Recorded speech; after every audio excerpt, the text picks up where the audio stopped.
وأما النورانية التي توج بها كمال الجمال النبوي فقد ذكرنا في صفات وجه الشريف جملة من الأوصاف تدل على ذلك.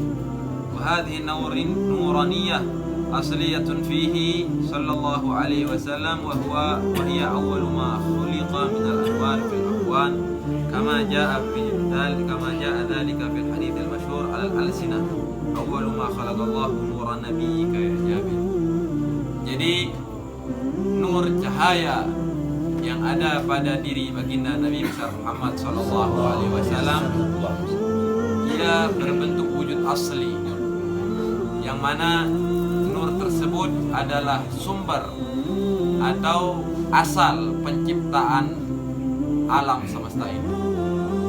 Jadi sebelum diciptakannya apapun, sebelum diciptakannya qalam, lauh, surga, neraka, alam dunia dan seisinya, nur inilah yang pertama diciptakan oleh Allah Subhanahu wa taala. Mimma yathbutu hadhihi nuraniyah Muhammadiyah. Salah satu hadis yang menyebutkan bahwa pada suatu saat Nabi SAW ditanya oleh Sayyidina Jabir bin Abdullah, wahai Nabi, apa yang pertama kali diciptakan oleh Allah Subhanahu wa taala? Maka Nabi sallallahu alaihi wasallam menjawab, qala ya Jabir, innallaha khalaqa qabla al-asya'i nuran nabiyyika Muhammadin sallallahu alaihi wasallam. Wahai Jabir, ketahuilah, sebelum Allah menciptakan apapun saja, Allah sudah menciptakan nur Nabi, yaitu nur Nabi besar Muhammad sallallahu alaihi wasallam. Begitu juga di salah satu hadis Nabi SAW bersabda, kuntu nuran baina yaday Rabbi. Aku sebelum apapun diciptakan, aku sudah menjadi cahaya, kata Nabi, di hadapan Tuhan, yaitu Allah Subhanahu wa taala. Dan sebelumnya ada juga hadis bahwa sesungguhnya Nabi SAW diciptakan dan Adam belum dinafakh fihi ruh. Adam pun belum ditiup ruh pada dirinya, belum terwujud, belum tercipta Nabi Adam. Jadi kalau berbicara tentang nur yang ada pada diri Nabi Muhammad SAW, ini adalah kesempurnaan yang ada pada diri Nabi Muhammad SAW. Sebagaimana kita dengar, kita baca daripada ahadis, daripada qasidah-qasidah serakalan, asyraqal badru alaina fa minhul buduru min husnik mara, itu semua menceritakan tentang cahaya-cahaya yang ada pada diri baginda Nabi besar Muhammad sallallahu alaihi wasallam. Sebagaimana Siti Aisyah mengatakan, ketika kami duduk dengan Nabi di malam hari, kami merasakan cahaya yang ada pada diri beliau seperti di siang hari.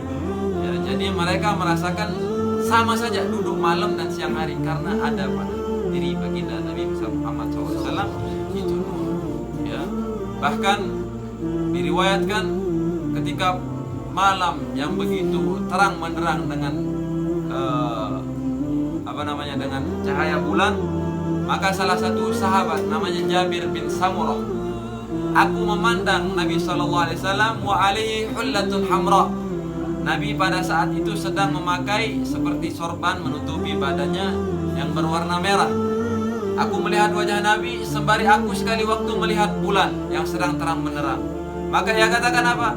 Jauh lebih indah, jauh lebih bercahaya wajah baginda Nabi besar Muhammad sallallahu alaihi wasallam. Sallu ala Nabi Muhammad. Allahumma shalli wa sallim wa barik alaihi.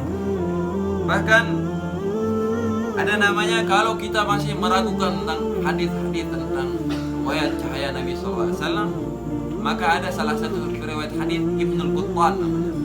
Ibnul Quttan ini kalau di dalam hadis beliau lebih dipegang ucapannya. Beliau kalau ada hadis lain bertentangan dengan hadis yang diriwayatkan Ibnul Quttan, maka hadis Ibnul Quttan lebih diutamakan dari hadis lain. Dan beliau meriwayatkan bahwa ada memang benar cahaya yang ada pada diri baginda Nabi besar Muhammad sallallahu alaihi wasallam. Bahkan cahaya tersebut ditetapkan di dalam Al-Qur'an. Allah Subhanahu wa taala berfirman, laqad ja'akum minallahi nurun wa kitabun mubin. Sungguh kata Allah, telah datang kepada kalian wahai umat Islam nur, sebuah cahaya, wa kitabun mubin, dan kitab yang begitu jelas. Maka banyak daripada mufassir menafsirkan arti nur di sini adalah baginda Nabi besar Muhammad sallallahu alaihi wasallam.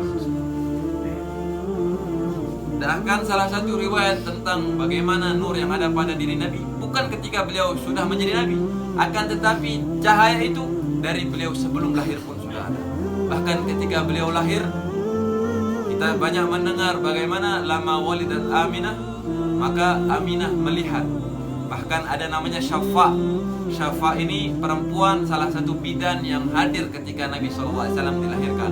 Dia salah satu ibunda sahabat Nabi yang bernama Abdurrahman bin Auf. Maka mereka menyaksikan ketika Nabi SAW lahir, Ra'aitu qusurar Rum. Ya, dia melihat gedung-gedung yang ada di Romawi, yang ada di Eropa, dilihat. Kenapa? Karena terpancar cahaya baginda Nabi besar Muhammad sallallahu alaihi wasallam. Bahkan diriwayatkan di dalam hadis Tabarani, cahaya itu bukan hanya ada pada wajah tangan Nabi, akan tetapi diriwayatkan wa ra'aina ka'anna an-nura yakhruju min fi. Kami lihat cahaya itu pun keluar dari lisannya baginda Nabi besar Muhammad SAW. Jadi ketika Nabi SAW berbicara seakan-akan ada cahaya yang keluar. Bahkan dikatakan, Sayyidina Abdullah bin Abbas mengatakan, idza takallama ru'yan an ka'an nur yakhruju min baini tanaya. Diriwayatkan ketika Nabi SAW berbicara, keluar dari di antara gusi Nabi, di antara gigi Nabi, ada yang keluar cahaya yang begitu terang benderang. Itu diriwayatkan oleh Sayyidina Abdullah bin Abbas. Artinya cahaya ini ada pada diri Nabi besar Muhammad SAW. Bahkan diriwayatkan di sini Sayyidina Aisyah sedang melihat Nabi sedang membersihkan sendalnya. Jadi salah satu keistimewaan Nabi sedang mengurus rumahnya sendiri. Bahkan diriwayatkan di sini Nabi sedang membersihkan daripada sendalnya. Faja'ala jabinahu ya'rub. Maka mulai keringatan Nabi SAW terlihat di keningnya keringatan. Maka waja'ala irqahu yatawalladu umrah, kata Siti Aisyah. Maka sedikit demi sedikit aku melihat di dalam air keringat beliau, kata Siti Aisyah, terlihat cahaya, butiran cahaya keluar. Seperti itu keluarnya daripada keringat. Fabahtu.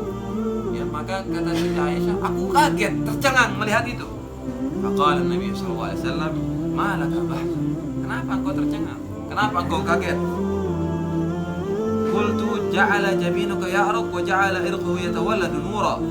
Aku melihat engkau mulai keringatan wahai Nabi, dan di setiap keringatmu terpancar cahaya yang begitu indah wahai Nabi.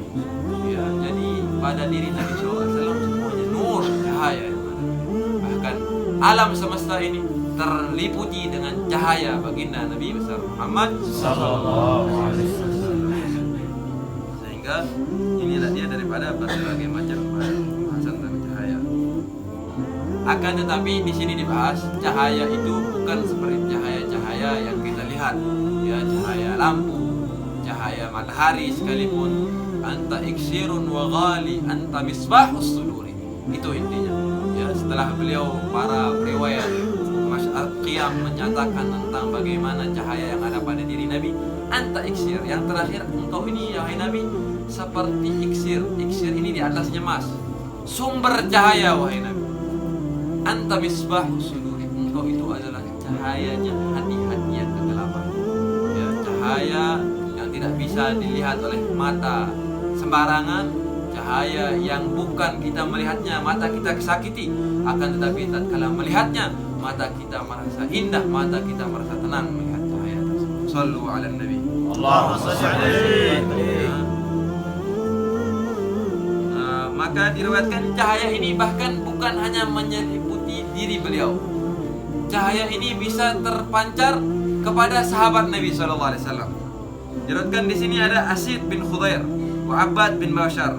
Ketika beliau bertugas menjaga Nabi, dua sahabat ini Asid bin Khudair dan Abbas bin Bashar, beliau sedang menjaga Nabi SAW.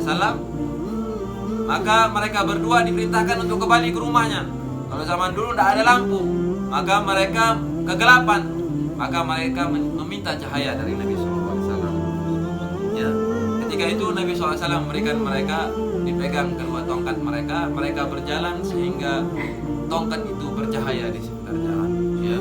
Ketika mereka berpisah sekalipun, tongkat itu berpisah dan kedua tongkat itu bercahaya meliputi daripada jalan. Ya. Bahkan dikatakan Tufail bin Amr ini dijulukin Dzun-Nur. Ya, beliau masuk Islam di daerah Dusi, daerah di luar daripada Makkah maupun Madinah. Beliau masuk Islam sehingga beliau meminta kepada Nabi, wahai Nabi, aku ingin berdakwah ke kampungku, akan tetapi berikan aku sebuah bukti agar mereka percaya akan kenabian. Maka Nabi SAW mendoakan dia, Allahumma nawwir lahu, ya Allah berikan dia cahaya, sehingga apa saat nuru baina ainaih, sehingga keluar cahaya di antara kedua matanya. Itu dilihat oleh sahabat Nabi yang lain.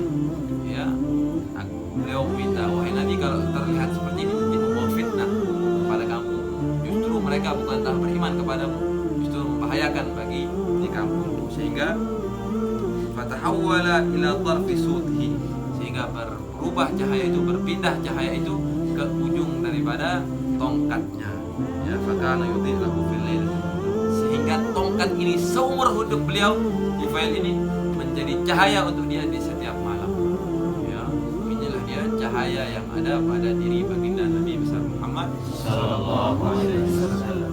Maka orang yang menyebut namanya bimujarradi dzikrihi tanawwarat lahul qulub. Ya, sehingga orang yang baru menyebut namanya, bukan hanya berkumpul dengan dia, tidak harus melihat wajahnya, baru menyebut namanya dengan penuh pengagungan, maka akan memberi cahaya kepada hati orang. Ya, orang yang, apalagi orang yang memandangnya, ya, man ra'a wajhaka yas'ad ya karimal wajh. Orang yang memandang wajahnya, melihat cahaya tersebut, pasti kesumpakannya hilang, seluruh kebingungannya hilang, seluruh masalahnya hilang. Kenapa?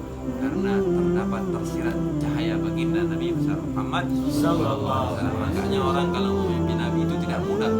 Ya, harus butuh batin hati yang begitu kuat. Karena kenapa? Melihat cahaya yang ada pada diri baginda Nabi besar Muhammad